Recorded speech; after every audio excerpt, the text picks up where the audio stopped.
Hey, good day, everyone. Today we're going to talk about lead changes. To get an effective lead change, your horse really needs to work well off your leg.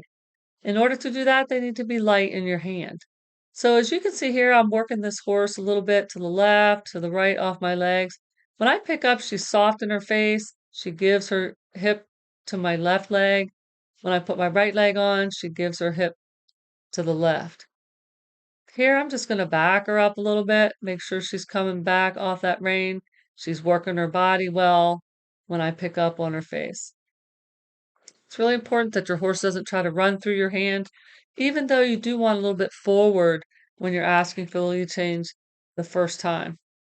I'd rather have a horse that's a little more forward than wants to shut down through the change. Now here, I'm going to put her on a right lead circle. Right lead, right circle.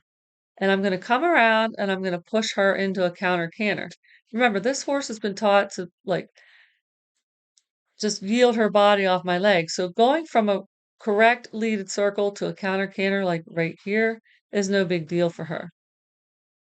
I'm going to pick up, make sure she's soft in her face, working off my leg. Here I have my left leg back, holding that lead to the right.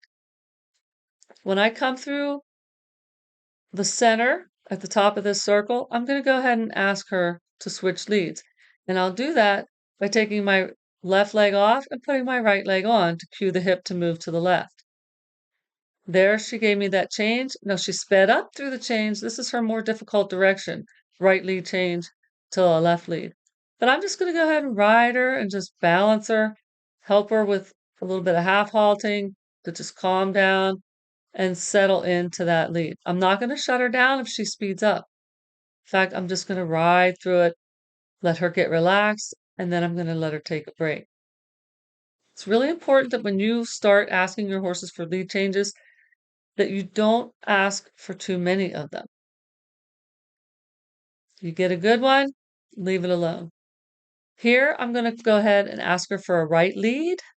We're going to try that right to left lead change again. So she's going left on a right lead.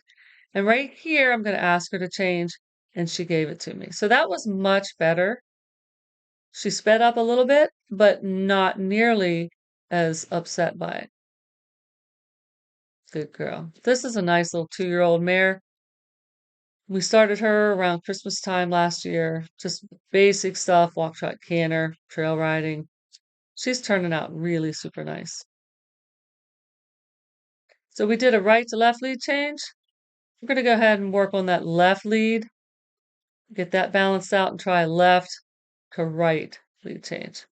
So here we're tracking on the left lead. I'm going to go ahead and push her into a counter canter. Left lead going right.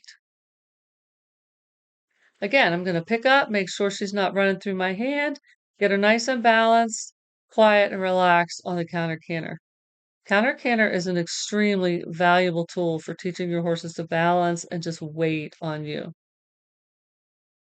Now, when I come through here, I'm going to take my right leg off that's holding that counter canter, add my left leg, boom. She gives me the change really clean and relaxed. Really good. I'm happy with that. Again, I'm not going to shut her down when I take her through those lead changes. I'm going to go ahead and lope her a little while longer. Let her get relaxed.